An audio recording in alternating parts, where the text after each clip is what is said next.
Visayas at Mindanao at sa mga kababayan natin na mga OFW. Yan, magandang umaga po sa inyong lahat. Kamusta kayo? Ito po ang ating live ngayon, mga kaibigan. Ha? Ang ating live, simple lang pamagat. Ako po'y naniniwala na wala ng power ang mga Duterte sa masang Pilipino. Hindi na ganun kalakas ang pwersa ng mga Duterte. Unang-una, siyempre may magtatanong dyan, ano na naman yung kalbo na sinasabi mong wala ng power, wala ng asim ang mga Duterte? Ano kaya kung patunayan yun? Siyempre, kukontra ang mga tangang mga supporter ni Digong dito. Kukontra. Kontra. Sigurado yan. Unang-una ba't ko nasabi, ilang araw na po ang panawagan ng people power ng mga maka-Duterte. Ilang araw na yan, mga kababayan, ha? Nagtagumpay ba sila na pabagsakin ang kasalukuyang liderato ni Pangulong Marcos? Hindi. Bakit hindi sila nagtagumpay? Kasi alam ng taong bayan na lahat ito ay puro pautot lamang ng mga Duterte. Lahat itong nangyayari, nakaguluhan dyan sa Davao, ay puro kadramahan lamang. At malinaw pa po sa sikat ng araw, may kaso si Kibuloy. That's it. May kaso, wanted, pugante. Yan ang katotohanan. Kaya, nagkakampihan ng mga Duterte. Kita niyo po mga kaibigan, naglabas na rin po ng pahayag si Mayor Baste. Alam niyo, mang unang-una, expected ko na hindi lulutang si Baste doon sa nangyaring activity ng KOGC sa Davao City. Hindi siya lulutang kasi alam niya na hindi niya natrabaho ang pumunta doon para magpakapapel. Kasi alam mo, may mga nag-post na mga pro-administration vlogger, sang-ayon ako sa mga post. At totally, sa posting din ni Mark Ramos, isa din yun sa hinahantay ko. Yung lumutang si Mayor Baste Duterte doon mismo sa event. Na kung saan, sinabi nga ni Mayor Baste yung may sinabi siya po siya. Si Mayor Baste, papanood ko po sa inyo. Yung sinabi ni Mayor Baste, nasaan na yun? Ito po yung sinabi ni Mayor Baste na hinahantay ko na gawin niya kay General Torre. Dinakdakan ni Davao City Mayor Baste Duterte ang Police Regional Director ng Davao matapos ang rigodon sa Davao City Police. Pinagmumura at pinagbantaan pang sasampalin ng alkalde ang general. Nasa frontline ng balitang yan, si Mayan Los Baños.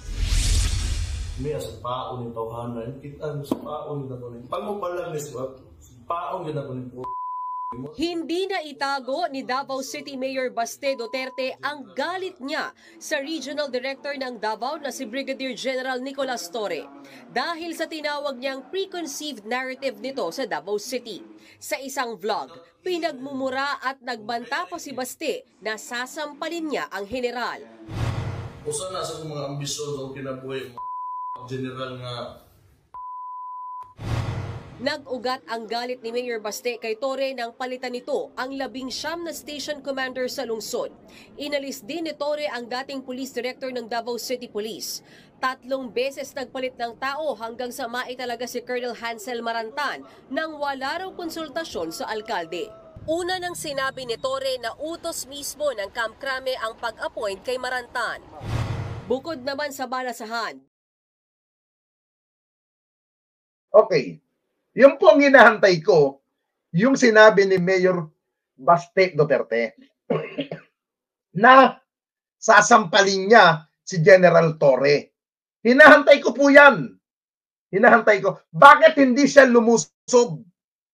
Bakit hindi ginawa ni Mayor Baste na sasampalin niya ang isang opisyal, isang general? Bakit hindi ginawa ni Mayor Baste? Natakot ba siya? Nanginginig ba siya? Di ba? Sasampalin niya ang isang PNP general. Ba't hindi niya magawa? Ito, alam niyo mga kababayan, ako naniniwala po ako pag ginawa ni Mayor Baste yan, siguro baka ang gawin ni General Torre, isusugal niya buhay niya. Sasampalin mo ako, General ako, malaking insulto sa akin, papatayin kita.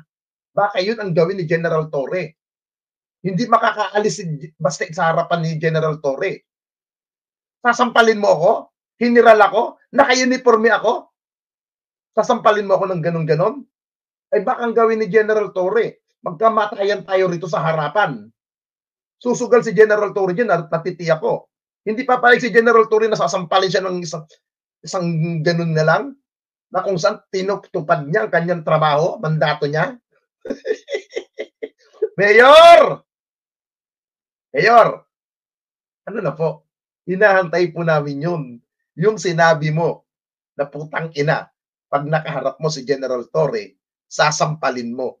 Ako po ito po ang nakikita ko dyan mga kababayan. Pag ginawa ni Basti yan, 100% may dadanak ng dugo dun. May dadanak ng dugo dun. Bakit barilin pa ni General Torre sa ulo yan? Kasi ako, hindi papayag si General Torre, nasasampalin siya ng ganun-gano, putres. Hindi papayag yung mama. Pero, dahil alam ng mga Duterte, nakikiramdam pa po, na po sila nung mga nakaraan araw pa. Nung paglusob, nakikiramdam na po ang mga Duterte kung gaano kalakas nga ba talaga ang pwersa. Kung gaano kaano. Kita niyo po ito naglabas na po ng statement ang mga Duterte nung mga past day. Tignan niyo po ito. Dating Pangulong Duterte, ito pong statement.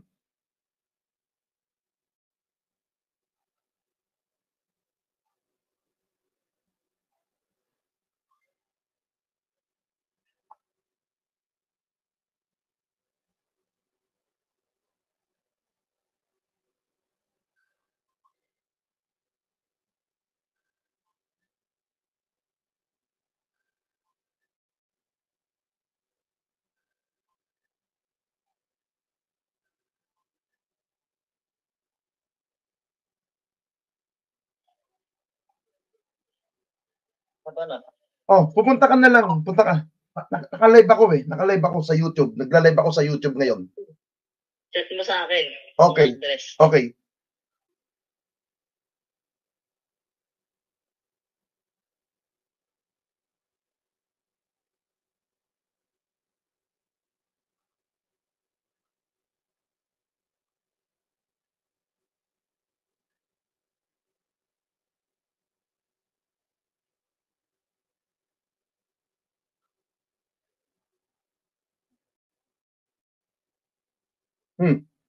Next, ito po ang statement din ni Davao City Mayor Baste.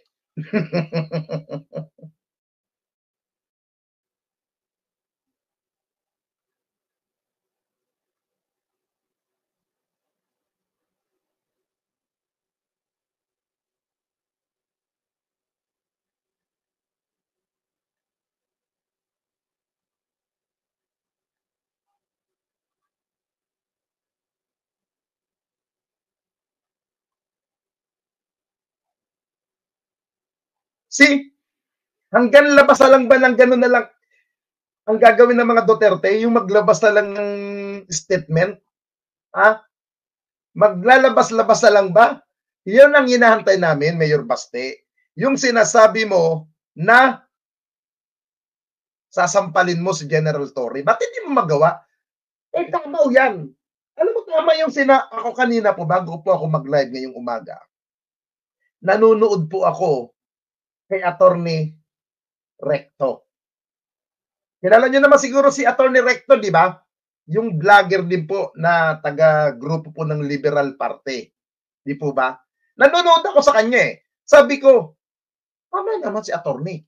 Kung may power pa ang mga Duterte, malakas pa ang kanilang koneksyon sa sambayan ng Pilipino at kuha pa nila ang majority ng Pilipino, ilang beses nang nanawagan sila ng mga people power. Ilang beses sa silang nananawagan na pabagsakin ang mga Duterte, ang mga Marcos. Bakit walang sumasama sa kanila? Kung may sumasama man, mangilan-ngilan. Mga kababayan, mangilan-ngilan. Tapos ito po nakakatawa mga kababayan Nagsalita si dating Pangulong Duterte nung isang araw. Anong sabi niya? Nananawagan siya sa human right dahil ang ginagawa daw ng kapulisan hindi na raw naaayon sa human right. Panglabag, pangkarapatan, pantao. Putang ina naman dating Pangulong Duterte. Naaalala mo ba ng panahon mo? Halos ang human right, tanggalan mo ng budget, tanggalan mo ng pondo na para makamobilize ang mga human right. Tinanggalan mo. Tapos ngayon iba ang tono ng pananalita mo. Naku po, ano nangyari sa inyo? Nung panahon nyo, walang human right. Halos laitin mo ang human right. Hindi nga makain yung mga pinagkasabi mo sa human right. Nakasabihin na naman ng mga DDS na tanga, gawa-gawa ko tong kwentong ito. Hindi ko po ito gawang kwento, mga kababayan. Panoodin nyo po itong sinasabi ni dating Pangulong Duterte about sa human right. Panoodin nyo po ito, Huwag tayong tatanga-tanga, mga kababayan. Ito yung sinabi ni Digong about sa human right. Nasaan na yun?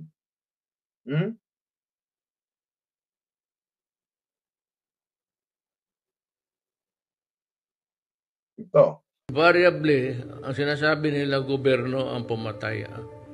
Huwag kayong maniwala niyan.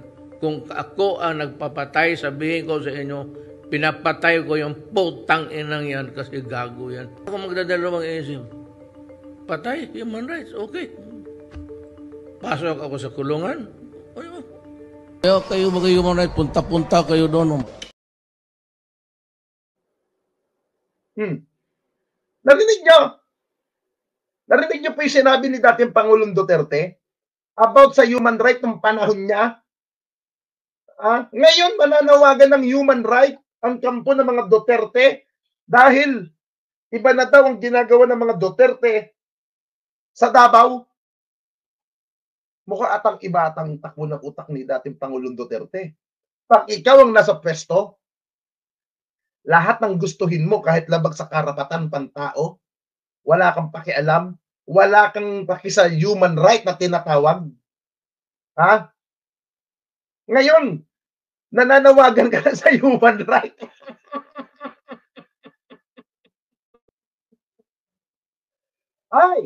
nga pala. Tama rin yung sinabi ni Atty. Recto, ang daming mga DDS vlogger. Halos ang lalaki ng mga follower. Bakit hindi kayo sinusunod ng mga follower ninyo na makisali na sa panawagan ninyong people power para mapabagsak na ang administrasyon na to? Di ibig sabihin, hindi lahat, ako naniniwala ko kahit itong mga nanonood sa akin, hindi lahat ito sang-ayon. Kasi may kanya-kanya tayong isipan. Unang-una, alam nyo guys, ako po'y naniniwala, mga kaibigan, na hindi magtatagumpay ang sinasabi nilang panawagan na pabagsakin ang kasalukuyang liderato ni Pangulong Ferdinand Romualdez Marcos. Kaya ko pong tindigan yan, mga kababayan. Unang-una, saan sila kukuha ng pera para mapabagsak ang administrasyon ito? Aminin natin o hindi, mga kababayan, ang isang panawagan na people power, kailangan makahakot ka ng general. Kailangan makakuha ka ng general ng AFP na mga aktibo. Uulitin ko aktibong general, hindi retiradong general. Kailangan ng aktibo. Ngayon, sa tingin nyo, susugal ba ang mga aktibong general sa mga panawagan nila? Masakit mang sabihin, pero totoo po ito. Masakit sabihin ito. Bago sasama ang ibang general dyan, kailangan may kwarta. May kwartang pambayad sa kanila. At least, kung magkagipitan man, pwede silang lumaya sa Pilipinas kahit saan sila pwede lumipad. Unang-una, hindi tatanggap ang general ng 10 milyon. Hindi ba sa tatanggap ng tagi 100 milyon ang mga yan? Dahil isinusugal nila ang karir nila dyan. Milyones ang usapan dyan pag bigayan. Ilang general ang susuhulan nila? Saan sila kukuha? Iwala sila sa power. Pangalawa, Simbahang Katoliko, kailangan nila yan. Kailangan nilang ng grupo ni Digong. Eh ano bang naging experience ng mga obispo ng kaparian nung panahon ni Digong? Ano naging experience? Naging negative. Ha? Yung ginawa na lang kay Bishop Bacane, namura ko pa si Bishop Bacane. Sabi ko nga, magkaibigan kami ni Bishop Ted Bacane. Bata pa ako, magkakilala na kami personal ni Ted Bacane. Namura ko pa yan, nang dahil kay Digong. Takot-takot ang ginawa nilang kahiyan kay Bishop Bacane. Na, kung saan inakusahan din ni Digong na may mga babae daw, may asawa daw si Bishop Ted Bacane. Ha? Kung ano ng mga paratang ang ginawa kay Bishop Ted Bacane. Oh. Di ba? Tapos yung ginawa kay Soc Villegas, kay Bishop David. Oh. Paano sila makakakuha? Dahil naka-experience na ang simbahang Katoliko ng mga kawalangyaan ng Duterte administration. Mas ayaw nila kay Sara. Dahil naniniwala sila kung ano ugali ni Digong, ay ganun din ang ugali ni Sara. Di ba? Ngayon, sasabihin nila people power. Eh yung mga dilawan ng mga liberal party, sa tingin ba nila, makukuha nilang suporta niyan?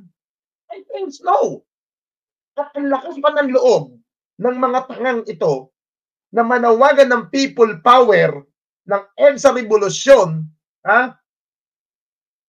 Eh ang grupo po ng sinasabi nilang people power, ang EDSA Monument People Power, ay baluarte yan ng mga dilawan. Bakit yan kayo gagawa ng people power? Problema dyan. Ay sa Davao, bakit nadalito rito sa Metro Manila ang gulo ninyo? Ba't hindi kayo dyan sa Davao ng gulo? Ha? Idadamay nyo pa ang Metro Manila sa katarantaduhan ninyo. Sawa na ang sambayan ng Pilipino sa tinatawag na people power. Sawa na ang mamamayang Pilipino sa pag-aalsa. Ha? Kaya tigilan nyo ang kadramahan ninyo. Sabi ko nga nung mga past day, si dating Pangulong Duterte matanda na. Hindi na makakilos. Binibit-bit ninyo kung saan-saan. Ginagamit nyo yung matanda. Kahapon nga, nakataksi po ako mga kababayan. Nagtaksi ako kahapon. Bumibili ako kahapon ng lansones. Oo. Papakita ko sa inyo, baka sabihin nyo, drama ko na naman ito ha. Baka sabihin ninyo, bumili ka ng lansones, wala. Ha? Papakita ko sa inyo, binili ko ng lansones kagabi. Wait lang.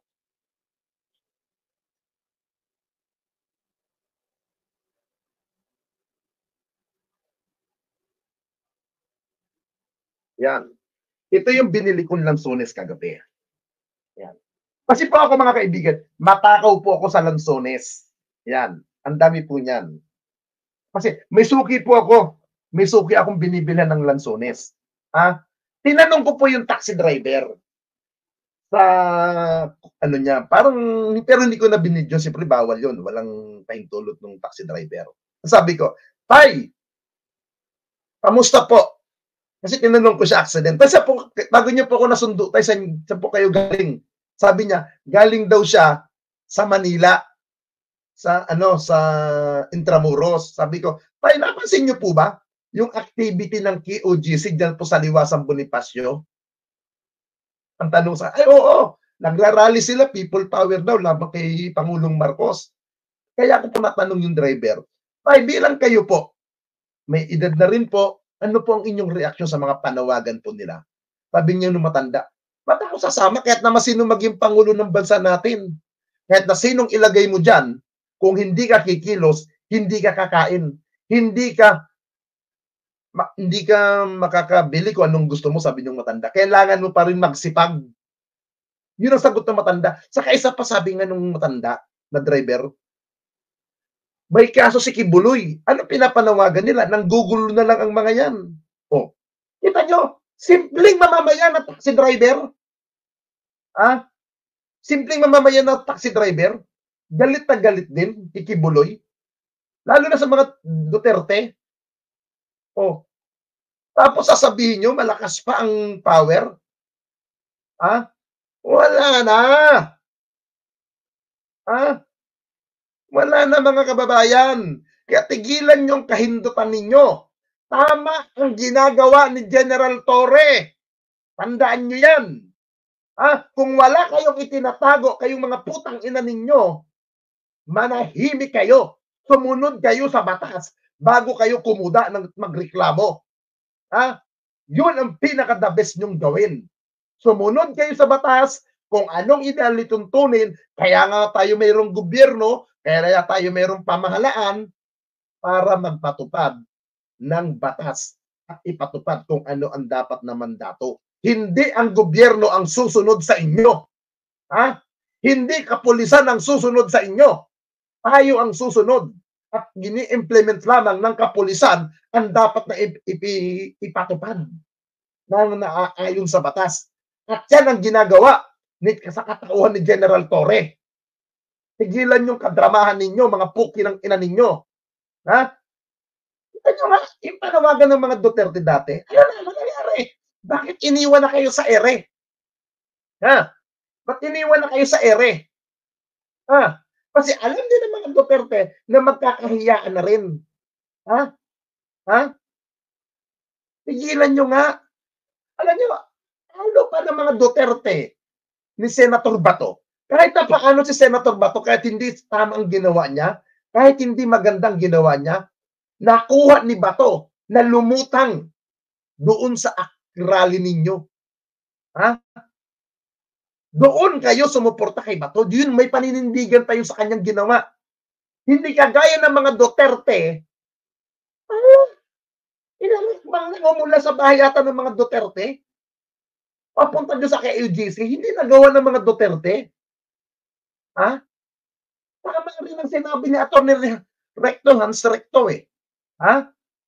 Tama sinabi kung talaga may power pa ang mga Duterte. Disin sana yung mga pulis Davao na kasama na doon sa nag-ooperate, sana hindi sana sumunod kay General Torre. Maaari, una, dalawa, tatlo, susunod kay Torre. Pero pag nagkumpas ng mga Duterte sa Davao, huwag kayo sumama kay General Torre, susunod yun. Kasi makapangyarihan ng Duterte sa Davao eh. Diba?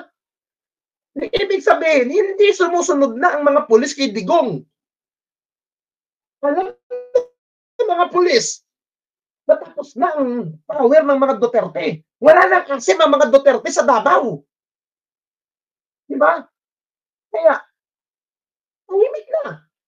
Kita nyo nga, yung mayor na nagsasabi, nasasampalin si General Torre, hindi lumutang. Ito, dito sa Cebu, nangangamoy na ng tai ang mga Duterte, Diyos ko po. Di ba? Di ba? Pahilan nyo yung mga kahibangan nyo. Lalong-lalo na, meron pa isang vlogger na nanawagan nung isang araw. May nanawagan pang isang vlogger nung isang araw na mag-people power na daw. At saan nga ba yun? Yung isang vlogger na kupal. Ewan ko kung anong kakilan to. Kung anong kahindutan din ang nasa utak nito. Kung anong lechihan kapal. Ay, pukin ng ina talaga nakakapanggigil, mga kaibigan. Kasi tayo, alam nyo, mga kababayan, huwag po tayong magpagamit. May mga isip tayo na pwede nating gamitin. Malaya tayo. Demokrasya ang ating bansang Pilipinas. Demokrasya, mga kababayan. Demokrasya po tayo. Hindi tayo marsyalo sa bansang Pilipinas. Kung tayo po'y marsyalo sa bansang ito, mga kababayan, lagi po natin tandaan. Ito po, tatandaan natin to. Kung tayo'y na-under ng martial law, kung tayo'y under ng diktador ng Pangulo, na sinasabi nilang diktador, lagi po natin tandaan sa utak natin. Hindi tayo makakapagsalita ng kung ano-ano, mga kaibabayan. Yan. Hindi po tayo makakapagsalita ng kung ano-anong mga paninira sa Marcos administrasyon, hindi tayo makakapag-social media, hindi po makakapag-rally ang mga anti-Duterte, ang mga pro-Duterte laban sa Marcos administration kung tayo ay under ng martial law. Kasi bawal po ang mga ganyan pagpanahon sa panahon ng martial law. Pero kung ikay nakakapagsalita, ikay nakakapagngak-ngak, na ilalabas mo ang iyong saloobin, sa mga panahon na to, ang ibig sabihin po niyan mga kababayan, buhay ang diwa ng demokrasya ng bansang kinaroroonan mo. At nakikita ko, buhay ang demokrasya sa panahon ni Pangulong Ferdinand Romualdez Marcos na sinasabi nilang diktador daw. Bago kayo magsabing diktador si Pangulong Marcos, tiyakin ninyo sa mga sarili ninyo, tiyakin ninyo sa mga bunbunan ninyo na hindi na kayo nakakapagsalita. Hindi na kayo nakakapag-live. Ako sana, ang gawin sana ng gobyerno natin, i-take over ang SMNI. I-take over na yan. Sana ganyan ang gawin ng pamahalaan natin. Kung ano ang ginawa nila sa ABS-CBN nung panahon ni dating Pangulong Duterte, sana ganun din ang gawin ni Pangulong Marcos ngayon. I-take over ng gobyerno itong SMNI. Dahil ang SMNI po gagamit na po sa kanyaan, SMNI, sa mga mapaninira, sa mga kung ano-anong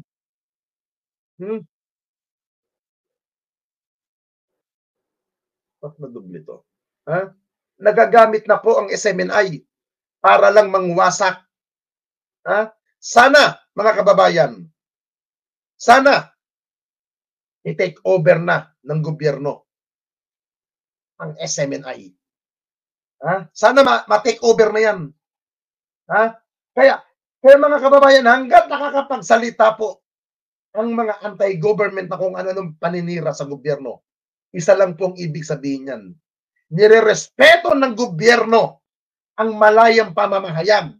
Pero may limitasyon po ang sinasabing pamalayang pamamahayag na yan.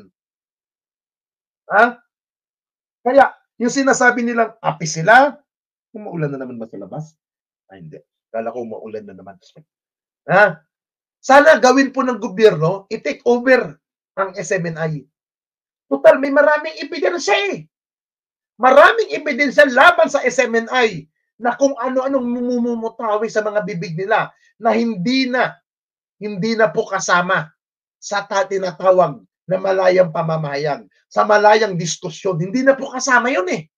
Pamwawalang hiya na ang ginagawa ng SMNI. Totoo lang, panghihimo ng puot at galit sa ating pamahalaan. Naturingan ng mga religious group, pero mga inutil na mga tanga. Dapat lamang i-take down na ang SMNI. I-take down na ang SMNI. Yan ang dapat na gawin ng magkaalaman na sinasabi ng mga anti-Marcos. May martial law na daw eh. Sinasabi nila, diktador daw. Di ba? Ngayon, this is the time para mapakita ng pamahalaan na may batas. I-take over na yan. Yan ang pinaka-the best. I-take over ng gobyerno ang SMNI. Di ba? Total, binanggit din naman ni Congressman Chubityongko na ang SMNI ang nagpupundo ay China. China ang nagpupundo. Dapat i-take over na ang mga putang inang yan ng maano na. Ito guys, panoodin nyo to ha. Sinasabi pa ng isang siraulo na vlogger. Ito po yung vlogger nila ha. Live po ito sa SMNI. Pinapakita pa nila sa SMNI ito. Nandiyan pa yung isang, sabi nga nung isang kernel, may bakla nga daw na attorney. Ito, may bakla daw na abogado Ha? Hindi ko napapangalanan kung sino yung baklang abogadong ito. Ha? Ha? Panoodin nyo ito.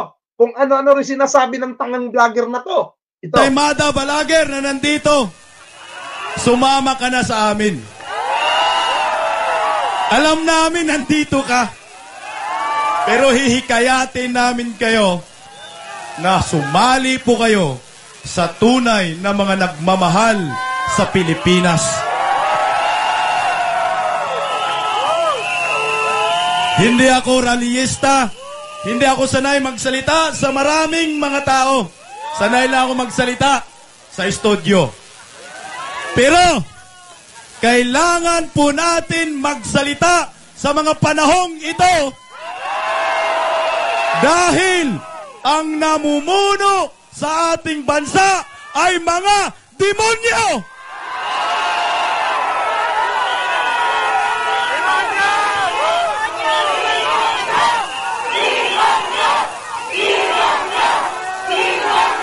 Bakit ko nasabi na demonyo? Bakit nasabi ko na demonyo? Mantakin mo yan. Pambihira. Pagkatapos tinulungan ng isang religious sector na Kingdom of Jesus Christ at ng SMNI, my God, I hate drugs. Pap! Sabi ni Tatay Digong. Talagang totoo yung sinabi ni Pangulong Rodrigo Rua Duterte na si Bongbong Marcos bangag noon, bangag pa rin ngayon. At ang sabi ni Pangulong Duterte, alam ng mga military yan, alam ng mga kapulisan yan, na meron tayong presidenteng adik!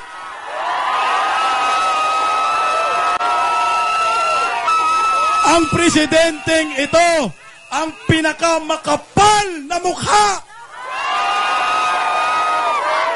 Ang presidenteng ito, ang pinakawalang utang na loob! Isipin nyo, noong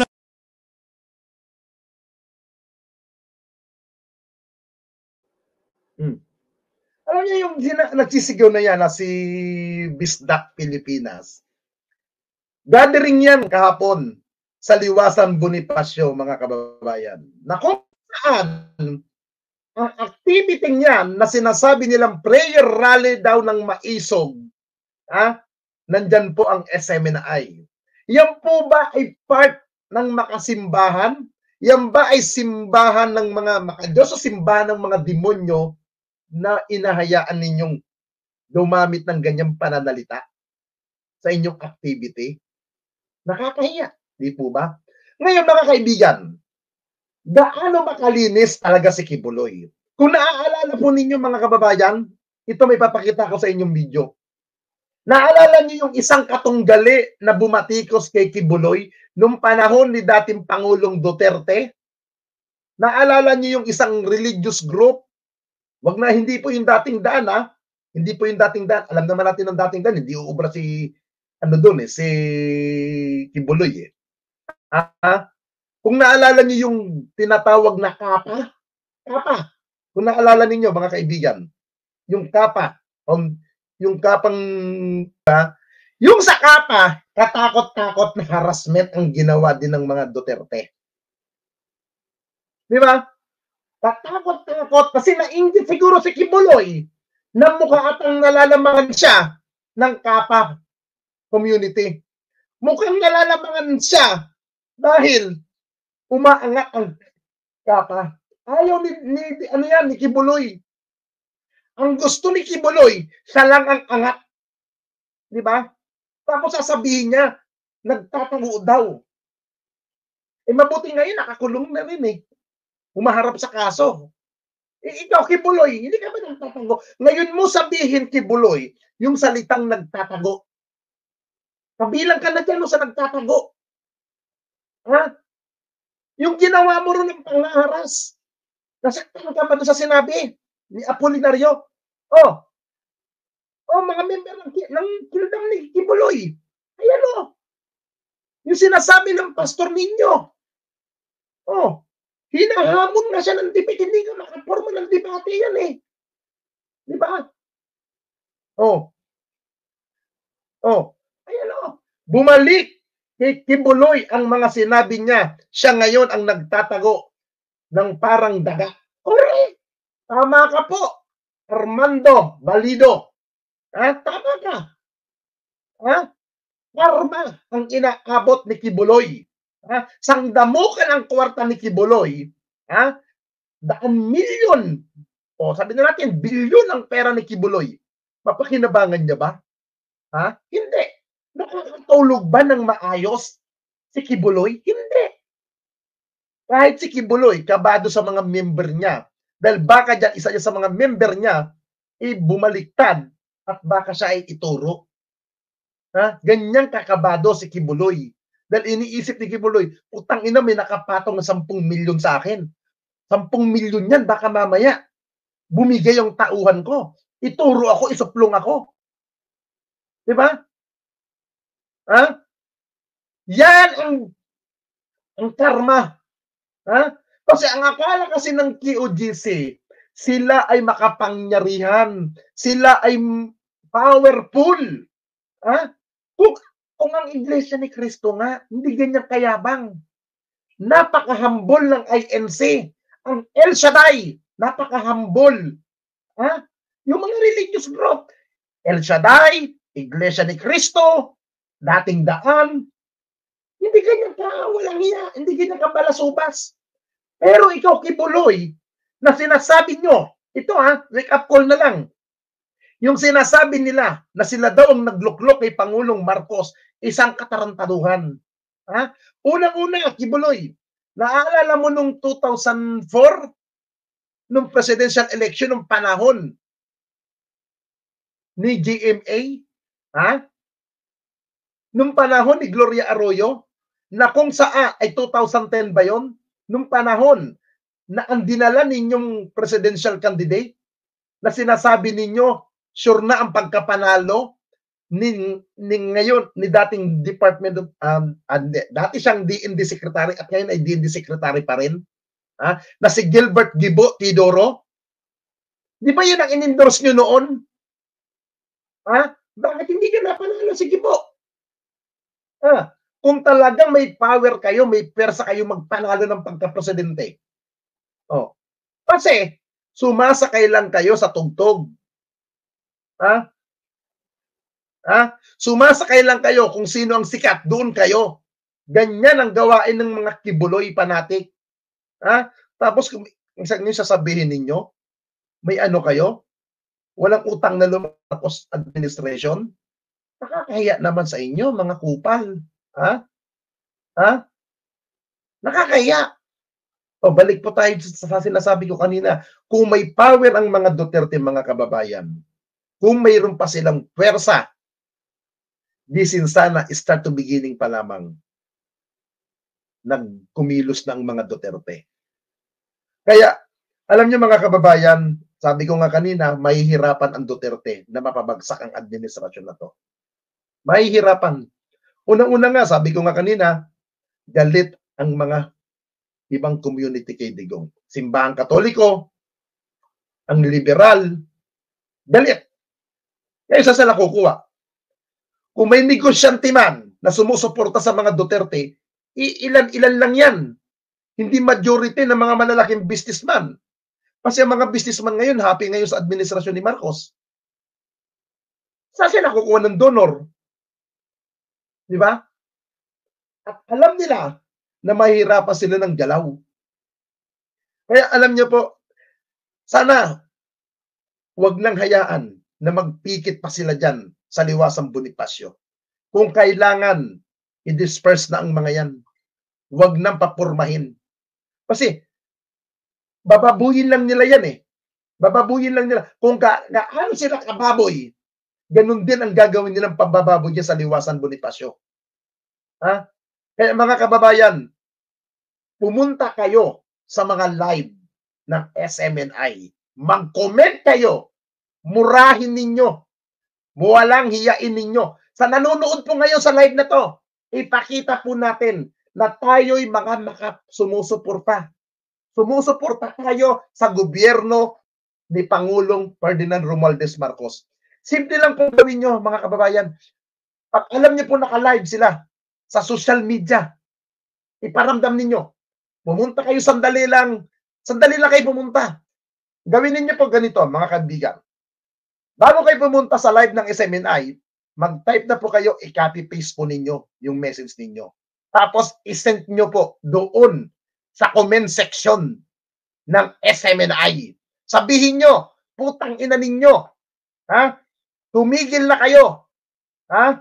Murahin nyo, kahit anumang salitang mura. Murahin nyo, sabay layas.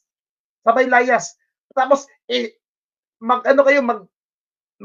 yung sa like na, ang i-like nyo sa kanya, yung ganun ang i-like nyo. Para makita nila na mas marami ang nagagalit sa kanila. Ha? Pumunta po kayo sa live nila. Murahin nyo. Walang hiyain ninyo, mga kababayan. Para maramdaman nila na galit tayo sa kanila. Hindi tayo sumasang-ayon sa kanila. Yes, mag-dislike kayo. Yun ang gawin po ninyo. Mag-dislike tayo sa kanila. Ako, nagdi-dislike ako sa kanila eh. Murahin ninyo, balasubasin ninyo, mga putang inang yan. Dahil ganyan kawalang iya.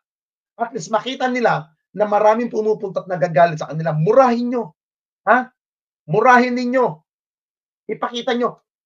Para at least makita ng mga taong nanonood doon, putang ina, mas maraming nagagalit. Di ba?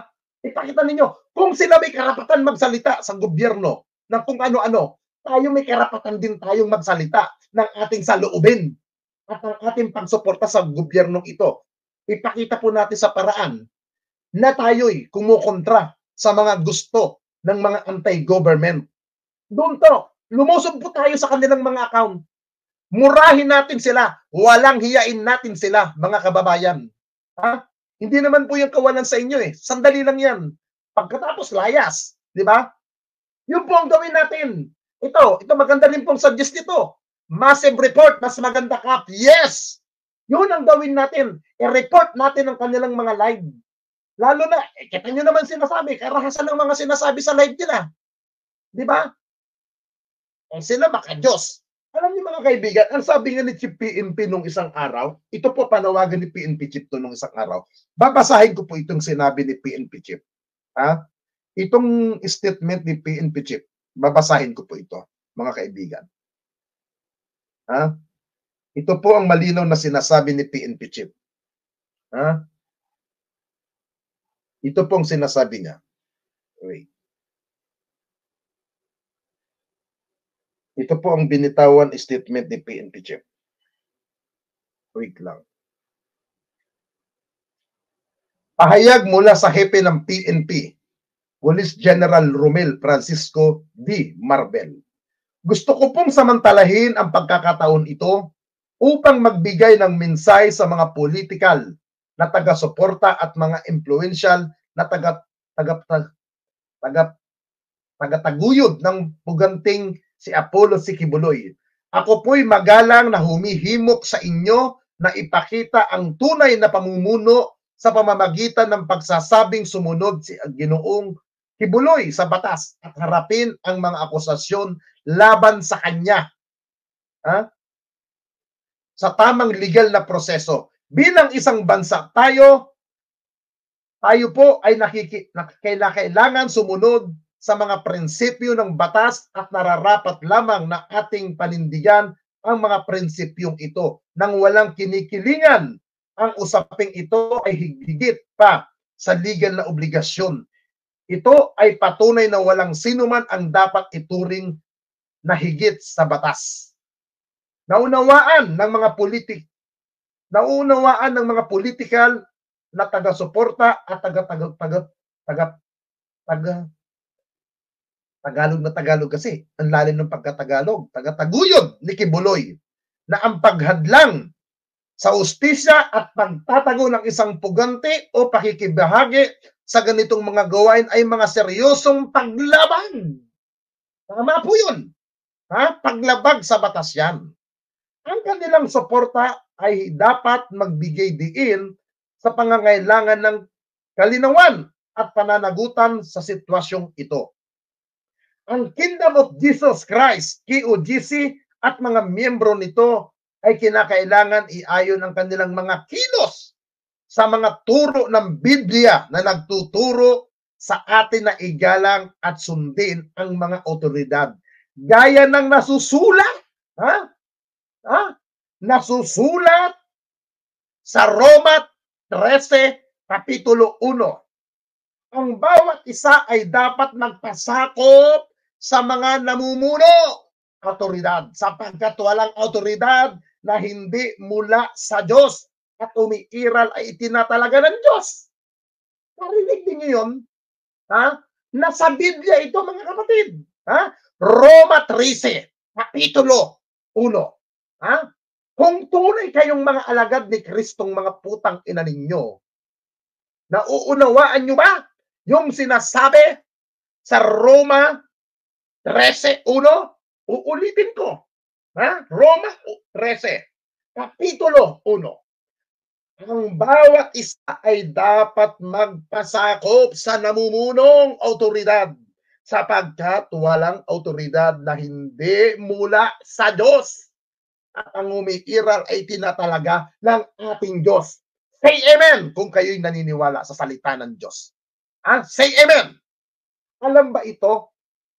Alam ba ito ng mga taga-KOGC na nagpapakilalang mga misyonary?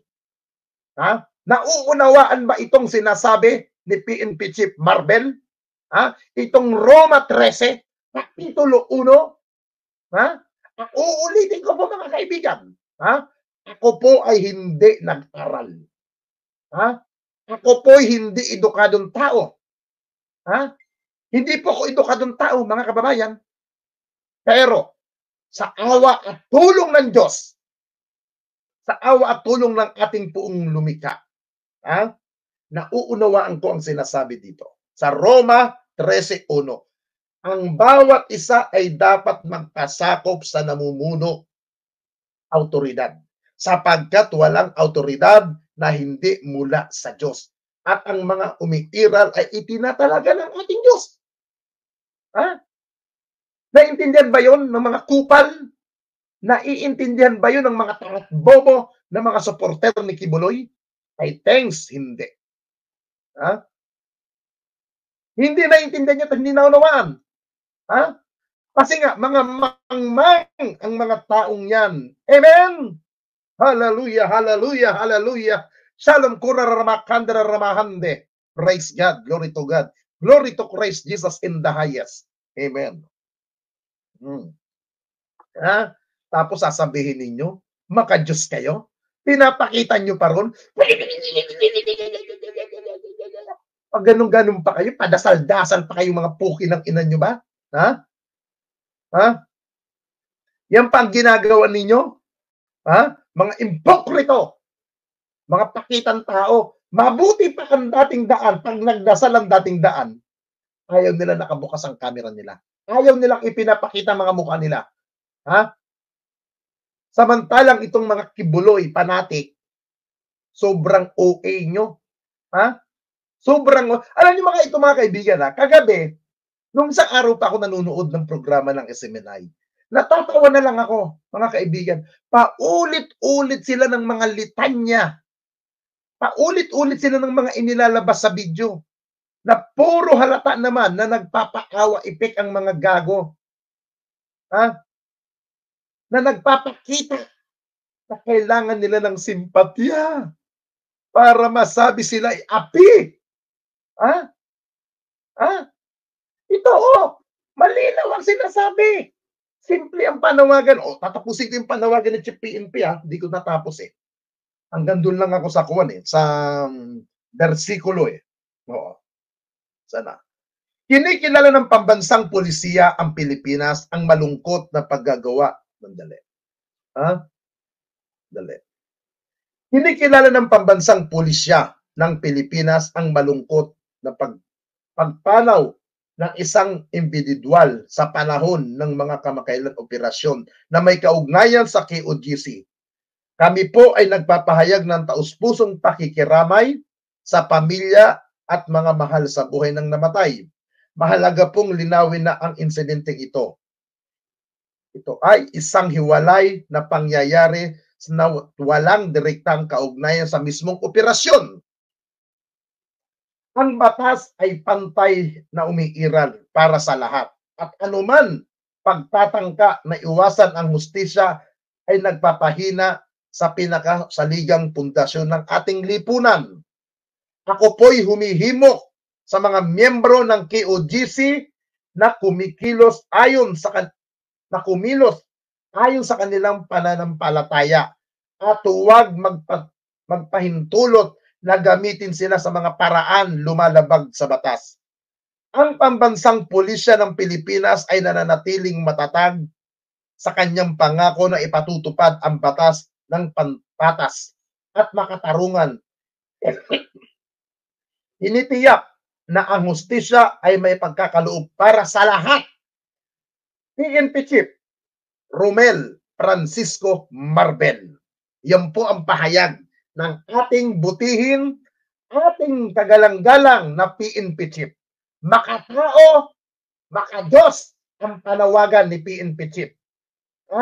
Umayon kayo, kayong mga miyembro ni Kibuloy, kayong mga kasunod ni Kibuloy, umayon kayo base sa inyong pananampalatayang religious.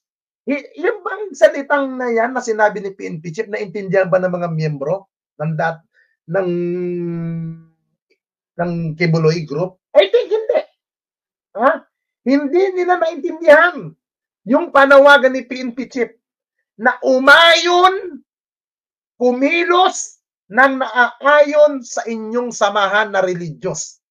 Kung ang ginagawa ng SMNI sa programa nila sa araw-araw, oras-oras, ay puro puot, galit, pagsasalita na walang pagrespeto, paggalang sa pamahalaan, ay pagpapakita lamang yan at pagpapatunay na hindi sa Diyos ang totoong pakay ng grupo ni Kibuloy. Kasi ang salita ng Diyos, kahit pokpokin mo, batuhin mo, ang gagawin lang mga yan, ipagdadasal lang nila ang mga taong umuusig sa kanila. Hindi po ba nasa Biblia, mga kababayan, batuhin ka ng tinapay, batuhin ka ng bato o ano man ibato sa'yo, huwag kayong gaganti. Bagkot idalangin natin sila. Yan ang sinasabi ng banal na kasulatan. Ako po, hindi po ako religious group. Pero naiintindihan ko yung sinasabi sa Biblia. Mahalin ang kaaway, ipagdasal ang mga taong umuusig. Di ba? Yan ang nasa Biblia. Wala sa Biblia na pag binato ka, ay babatuhin mo rin.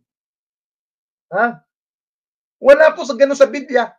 Kabaliktaran po ang ginagawa ng KOGC. Kabaliktaran po, sa totoo lamang po, kabaliktaran ng mga pinaggagawa na nila. Hindi na po yan makalangit, hindi na po makadiyos yan. Di ba? Kasi ang tunay na salita ng Diyos, kung ikaw ay isang makadiyos, yung aral na nagmumula sa Diyos, yayakapin mo ng buong puso. Susundin mo ang utos at aral. Pag ang puno, pag ang mga ngaral ay mabuti, mabuti rin ang ikikilos ng mga pagkasunod mo. Pag ang puno ay tarantado, gago, inutil, asahan ninyo na ang ikikilos ng mga yan ay puro katarantaduhan. Ganyan ang kilos ni Kibuloy.